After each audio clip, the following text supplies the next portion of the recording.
students, let's see the question, the correct explanation about the given reaction. First of all, इस question में जो हमारा key concept रहेगा हम सबसे पहले उसे discuss कर लेते हैं.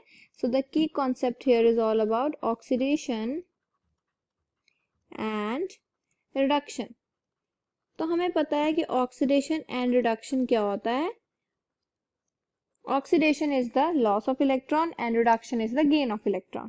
So सबसे पहले क्वेश्चन में जो हमें रिएक्शन दी गई है हम सबसे पहले उसे नोट डाउन कर लेते हैं. So this is our reaction.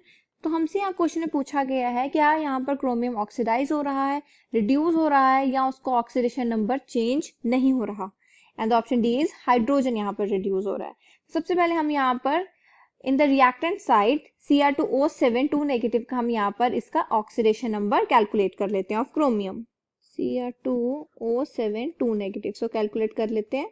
यहाँ पर हम क्रोमियम की ले लेते हैं x ऑक्सीडेशन नंबर. तो यहाँ पर क्या हो जाएगा 2 इंटू एक्स प्लस 7 इंटू -2 क्योंकि ऑक्सीडेशन नंबर ऑफ ऑक्सीजन होता है -2 is equals to -2 and this -2 है हमारा ये होल कंपाउंड का charge. 2x -14 is equals to -2. 2x is equals to -2 plus 14. 2x is equals to 12 and x is equals to that is plus 6. तो यहाँ पर हमारे पास क्रोमियम की ऑक्सीडेशन स्टेट क्या आ गई है +6. तो अब यहाँ पर अब हम कैलकुलेट कर लेते हैं in the product side that is CrO4 2 negative. तो इसके भी हम यहाँ पर x ले लेते हैं क्रोमियम की ऑक्सीजन स्टेट. तो यहाँ क्या आ जाएगा x plus 4 into -2 is equals to -2. x -8 is equals to -2.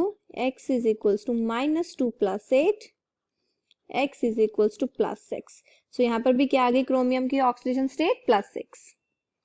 So that means यहाँ पर जो क्रोमियम की ऑक्सीडेशन स्टेट हुई है ना ही तो वो इंक्रीज हुई है ना ही तो वो डिक्रीज हुई है. So that means option C is the correct answer. I hope you understood the problem well. All the best.